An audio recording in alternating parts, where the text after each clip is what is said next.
Eran las 3:15 de la madrugada, y el sonido del reloj en la cocina era lo único que seguía marcando el tiempo en aquel apartamento de lavapiés.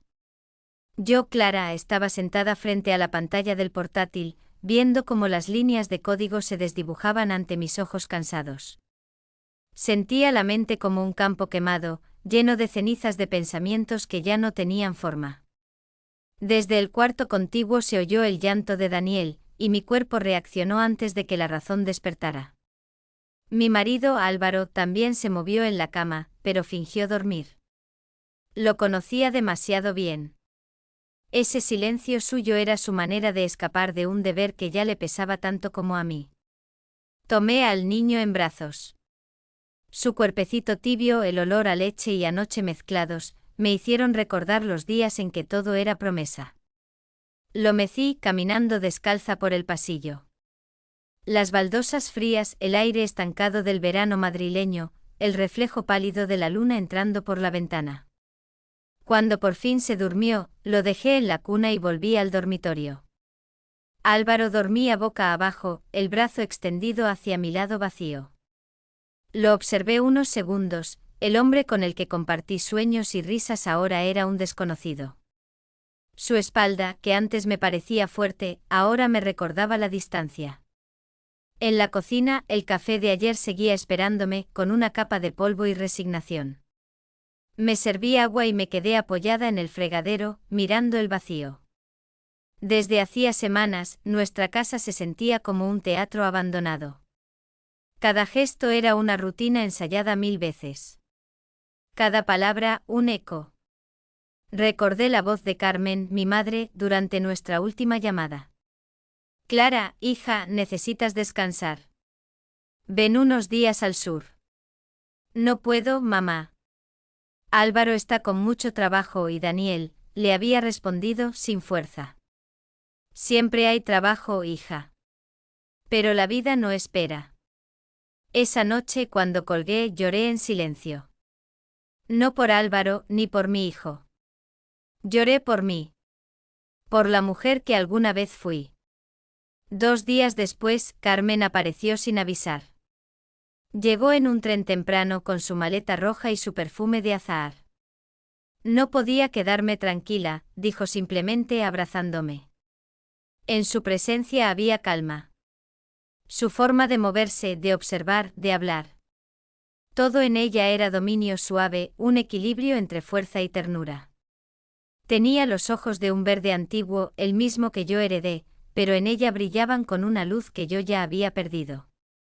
Durante esos días, la casa cambió. Daniel reía, Álvaro fingía interés. Yo cocinaba con mamá y por primera vez en meses, el aire parecía respirable. Pero bajo esa paz, algo comenzó a moverse, una tensión silenciosa, invisible, que me confundía y me atraía a partes iguales. Una tarde, cuando Daniel dormía, salimos a comprar pan. El sol de Madrid caía a plomo.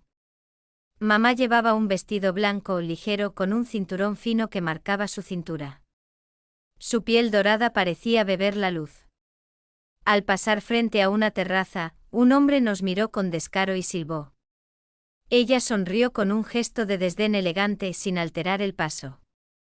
Nunca pierden la costumbre, murmuró. Yo reí, pero dentro de mí sentí algo extraño. Una mezcla de orgullo y envidia. Por la noche Álvaro volvió tarde. Olía a cerveza y a oficina. Estás radiante últimamente, me dijo, sirviéndose un vaso de agua. ¿Será porque mamá está aquí? Sí, contestó él, mirando el pasillo, donde Carmen doblaba la ropa. Tiene algo que ilumina la casa. No respondí. Pero esa frase se me quedó grabada, como una chispa que prende sin que uno lo note. Esa misma noche soñé con el mar.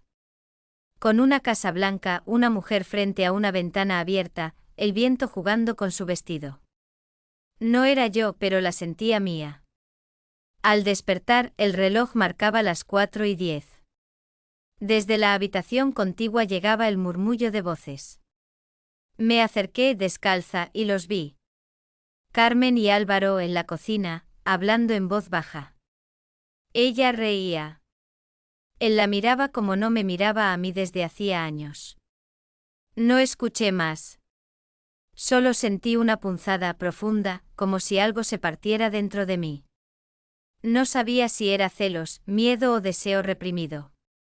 Pero supe en ese instante que todo estaba por cambiar. El verano en Andalucía tiene una forma extraña de abrazarte, al principio es placer. Luego castigo. Cuando mamá insistió en que pasáramos unas semanas en Cádiz, yo acepté sin discutir. Álvaro se quedó en Madrid por trabajo, aunque supe que no era la única razón. Entre nosotros ya solo quedaban las rutinas, los buenos días, los silencios y la cama dividida en dos mitades frías. El tren hacia el sur estaba lleno. Daniel dormía apoyado en mi pecho, y mamá leía una revista de viajes. El sol caía a través del cristal, iluminando su piel dorada y los reflejos cobrizos de su cabello.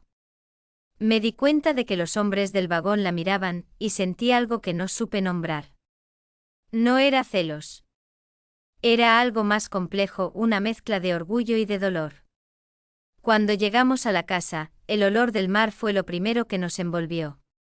Una casa baja, blanca, con bugambillas trepando por la pared y el sonido de las gaviotas llenando el aire. Allí la noche era distinta, más viva, más densa. Los primeros días fueron dulces. Paseos por la playa, risas de Daniel, cenas al aire libre. Mamá volvía a ser la mujer de siempre, alegre, coqueta, llena de energía. Una tarde, mientras colgaba la ropa en el patio, la vi bailar sola, moviendo lentamente las caderas al ritmo de una canción que sonaba en su móvil. Llevaba un vestido de lino azul claro, y el sol se filtraba a través de la tela, dibujando su silueta. Me quedé observándola unos segundos más de lo necesario. Era belleza sin esfuerzo. Cuando me vio, sonrió. ¿Te unes, hija? No, respondí. Ya no sé bailar. Nadie olvida eso, dijo ella, girando una vez más. Esa noche soñé con la misma casa, pero estaba sola. El mar rugía afuera, y alguien me abrazaba por detrás. No vi su rostro, solo sentí el calor de una piel contra la mía, y el murmullo de una voz que decía mi nombre. Desperté empapada en sudor, con el corazón latiendo demasiado rápido. Salí al patio. La luna estaba llena, brillante, casi violenta. Mamá estaba sentada en una silla de mimbre, con una bata blanca abierta hasta las rodillas. Fumaba un cigarrillo, algo que solo hacía cuando no podía dormir. ¿Tampoco tú puedes? Preguntó sin girarse. Negué con la cabeza y me senté a su lado. Nos quedamos en silencio largo rato.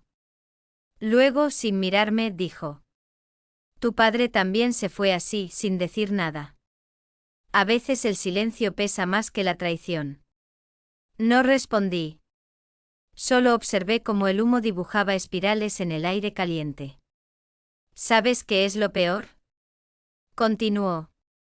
Que llega un momento en que te acostumbras a no sentir nada. Sus palabras me atravesaron. Entonces ella me tomó la mano. Su piel era cálida, viva. Por un instante sentí que el tiempo se detenía. Que las fronteras entre nosotras se desdibujaban, madre, hija, dos mujeres rotas en busca de alivio. Pero soltó mi mano al escuchar el llanto de Daniel. Yo corrí hacia adentro agradecida por la interrupción. Al día siguiente vino a visitarnos Rafael, el vecino de al lado, un hombre mayor, moreno, con el cabello blanco y sonrisa tranquila. Traía pan recién hecho y una botella de vino. Para las recién llegadas, dijo con un guiño. Durante la cena, los tres reímos. Rafael contaba historias del puerto, de cuando era joven. Mamá se reía, coqueta sin esfuerzo. Yo la observaba. Y noté que él también la miraba como la miraban todos los hombres. Después de que Daniel se durmió, Rafael se despidió con un beso en la mejilla, pero su mirada se detuvo en mí un segundo más. Cuando cerré la puerta, mamá dijo: Te mira bonito. A ti te mira mejor. Ella rió. No seas tonta. No me mires con esos ojos, que tú también sabes encender los tuyos cuando quieres. Sus palabras me quedaron rondando en la cabeza toda la noche. Esa madrugada, el calor era insoportable. Me levanté a beber agua y la vi de nuevo, esta vez dormida en el sofá. Su respiración era lenta, su cabello caía sobre el rostro, y el cinturón de su bata se había soltado. El aire del mar entraba por la ventana, moviendo la tela ligera. Por un segundo quise cubrirla. Pero me quedé quieta observando. No era deseo. Era un reflejo extraño, mezcla de ternura y miedo. En ese momento lo supe, algo estaba cambiando dentro de mí. Algo que ni el mar ni la distancia podían borrar. Cuando regresamos a Madrid a finales de agosto. El calor era distinto, más seco, más cruel. Álvaro nos esperaba en el aeropuerto. Llevaba camisa blanca y ojeras.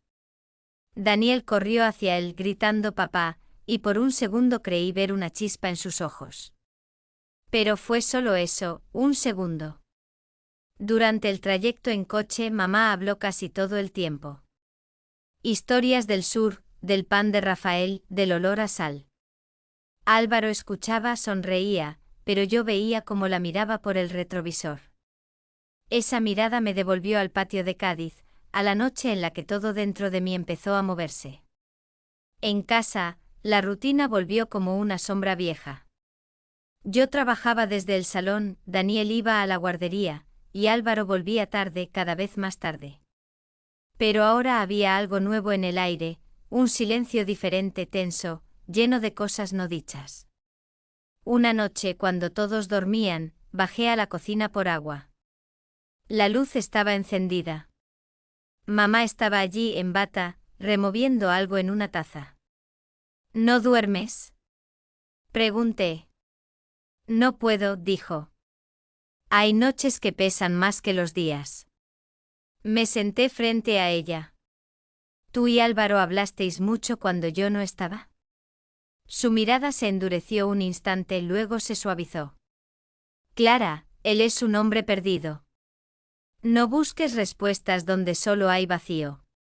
Eso no responde a mi pregunta. No dijo nada. El silencio se volvió una cuerda tensa entre nosotras. Cuando se levantó para irse, el borde de su bata rozó mi brazo. Su perfume, una mezcla de jazmín y tabaco, me dejó sin aire. Al día siguiente encontré un mensaje en el móvil de Álvaro. No tenía nombre, solo un número desconocido. Te vi en el mercado. No cambias nunca. Él lo borró rápido, pero yo ya lo había leído. No lo confronté. No valía la pena. La desconfianza ya era parte de nosotros. Esa noche, después de acostar a Daniel, escuché voces en el balcón. Era mi madre y él. No entendía las palabras, solo el tono. Bajo, tenso, casi íntimo. Me quedé detrás de la puerta, sin atreverme a salir. Cuando finalmente entré al salón, ella estaba sola. Álvaro ya se fue a dormir, dijo sin mirarme. ¿De qué hablabais? De ti. ¿De mí? Sí. Está preocupado. Cree que ya no te reconoce. Quizá porque ya no soy la misma. Nos miramos largo rato. Había algo en su expresión que me dolía, compasión, ternura, y algo más que no quise nombrar. Pasaron semanas. Mamá decidió volver al sur, solo por unos días, dijo. La acompañé al tren. Cuando el andén se llenó de ruido y vapor, ella me abrazó más fuerte de lo normal. No dejes que el silencio te mate, Clara, susurró al oído. Y se fue. Yo volví sola a casa. La cama estaba fría. Álvaro dormía de espaldas, igual que siempre. A la mañana siguiente supe que ella no había ido a Cádiz. Una llamada equivocada, una palabra de más. Se había quedado en un hotel, en el mismo barrio donde trabajaba Álvaro. Mi cuerpo tembló, pero mis ojos no lloraron. Era como si una parte de mí ya lo supiera desde el principio. Esa noche lo enfrenté. ¿Dónde está mamá? Pregunté. ¿Qué quieres decir? No mientas, Álvaro. Él respiró hondo, se pasó la mano por el pelo, y no respondió. El silencio fue la confesión. Lo eché de casa sin gritar. Sin lágrimas. Solo sentí un vacío tan grande que dolía respirar.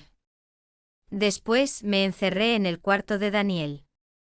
Su olor a jabón, sus juguetes esparcidos, todo era un recordatorio de la vida que se nos escapaba entre los dedos. Miré por la ventana. Madrid seguía despierta, indiferente. Las luces parpadeaban y en el reflejo del cristal vi mi rostro, una mezcla de furia, tristeza y algo nuevo, una calma peligrosa. Pasaron los meses como si el tiempo se hubiera deshecho en polvo. Después de que Álvaro se fue, el apartamento se volvió un eco de lo que fuimos. Daniel crecía rápido, hablaba más, reía menos. Yo trabajaba desde casa, comía sin hambre, dormía sin sueños. No supe nada de mamá durante casi un año. A veces me imaginaba llamándola, pero no sabía qué decir. ¿Qué palabra podía juntar lo que había pasado? ¿Cómo se nombra una herida que no tiene cuerpo, solo sombra? Una tarde recibí una carta. No era correo electrónico sino papel, tinta azul y caligrafía conocida. Clara, sé que no merezco verte. Pero hay cosas que deben decirse antes de que la vida se calle del todo. Estoy viviendo en Granada. Si alguna vez quieres hablar, aquí estaré. La carta olía a su perfume. Tardé 3 semanas en decidirme. Y cuando por fin lo hice no fue por perdón, sino por necesidad. Necesitaba entender. El tren hacia Granada cruzaba campos amarillos y olivares sin fin. Llevaba un vestido negro sencillo y gafas de sol. Me sentía como una intrusa en mi propia historia. Cuando llegué, ella me esperaba en la estación. Más delgada, con el cabello recogido, un vestido color vino y esa serenidad que siempre me desarmaba. Gracias por venir, dijo. No respondí. El trayecto hasta su casa fue silencioso. Vivía en las afueras, en una casa blanca con patio interior y jazmines trepando por las paredes. El mismo olor de mi infancia, pero más triste. Al entrar vi fotografías, Daniel, yo, y hasta una antigua de Álvaro. No pude evitar un nudo en la garganta. Nos sentamos en la terraza. Ella sirvió té. Clara, empezó, nada de lo que diga puede borrar lo que pasó. Pero quiero que sepas que no fue por deseo. Fue por vacío. El vacío no se llena con traición, dije. Lo sé. Y por eso vivo con él todos los días. Guardamos silencio. El viento movía las cortinas, y el sol se colaba entre las hojas del limonero. La miré. En sus ojos había culpa, pero también ternura. Y por un momento me pareció ver a la mujer que me enseñó a amar el mundo, no a temerlo.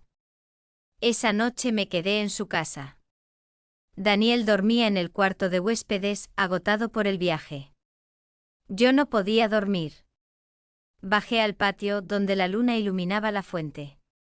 Ella estaba allí, con una manta sobre los hombros, leyendo. ¿No duermes? Preguntó. No. Tampoco tú. Nos quedamos en silencio, otra vez. A veces pienso, dijo ella con voz baja, que el amor más grande no siempre es el más correcto. No busques poesía donde hubo dolor, le contesté casi en susurro. Ella me miró, y por primera vez en mucho tiempo, no vi a mi madre. Vi solo a una mujer frágil, humana. Se levantó, caminó hacia mí, y me abrazó. Fue un abrazo largo, sincero. Un gesto que contenía culpa, perdón, amor y miedo al mismo tiempo. Yo quise apartarme, pero no pude. Era como si el pasado entero nos envolviera en ese instante. Cuando me soltó, tenía los ojos húmedos. No quiero que me perdones, dijo. Solo quiero que no me odies. No te odio, mamá. Pero ya no sé quién soy cuando te miro.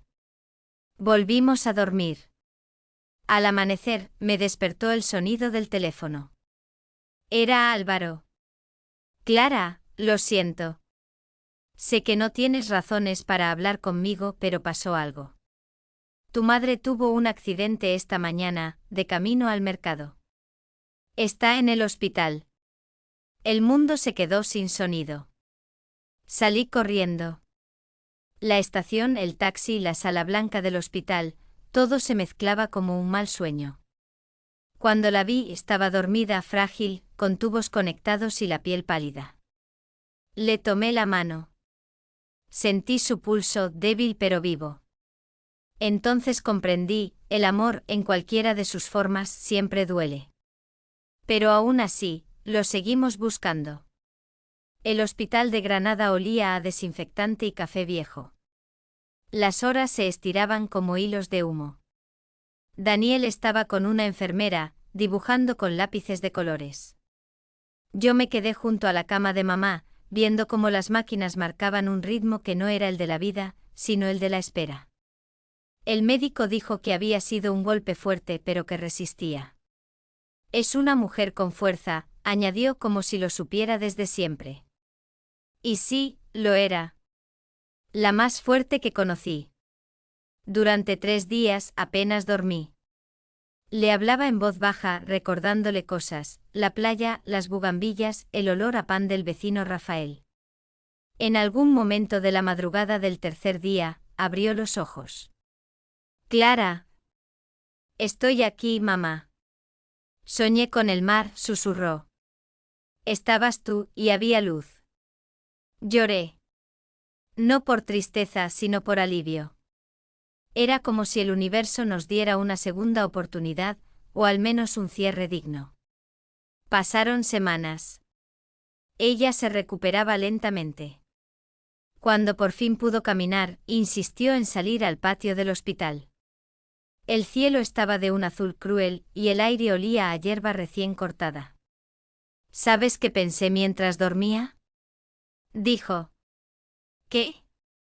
Que a veces amamos a las personas equivocadas, solo para recordar cómo se ama. No respondí. Pero sus palabras se me quedaron grabadas. Caminamos un rato en silencio. Ella se detuvo frente a una fuente, tocó el agua con los dedos. Prométeme algo, Clara. Lo que quieras. No vivas como si tuvieras que pagar por mis errores. La abracé. Por primera vez en mucho tiempo, el abrazo no pesó. Volvimos a Madrid a finales de otoño. El aire olía a lluvia, y las calles estaban cubiertas de hojas. Álvaro vino a ver a Daniel. Estuvo amable, tranquilo, casi arrepentido. Nos quedamos en silencio unos minutos mientras el niño jugaba. ¿Cómo está Carmen? Preguntó. Viva, respondí. Y eso basta. Él asintió sin saber qué decir. Cuando se fue sentí que una puerta invisible se cerraba, sin ruido, pero para siempre. Esa noche mamá me llamó desde Granada. Su voz sonaba más suave. He vendido la casa, dijo. Quiero viajar. Ver lugares nuevos. ¿Sola? Sí. Pero no me siento sola. Reímos. Colgué el teléfono y me quedé mirando por la ventana. La ciudad brillaba bajo la lluvia, como si todo estuviera recién lavado. Un mes después, recibí un sobre sin remite. Dentro una foto, mamá en una playa vestida con un chal rojo, los brazos abiertos frente al mar. Detrás, una frase escrita con su letra. El mar no perdona, pero siempre devuelve lo que ama. Debajo de la foto, una pequeña concha pegada con cinta adhesiva. Sonreí. Y por primera vez en años sentí paz. Esa noche soñé con ella. No en el hospital ni en Madrid, sino en el sur. Caminaba entre olivos con el sol cayendo sobre su piel. Cuando se volvió hacia mí sonrió. Y detrás de ella, al fondo, creí ver a Álvaro con Daniel jugando. Todo era luz, silencio y viento. Desperté con lágrimas en los ojos y una sensación extraña. No de final, sino de comienzo. Al día siguiente recibí un mensaje de un número desconocido. Clara, tu madre me habló mucho de ti. Dijo que algún día deberías venir a ver la casa junto al mar. Rafael. Me quedé mirando el teléfono largo rato. Luego sonreí. Quizás la historia aún no había terminado.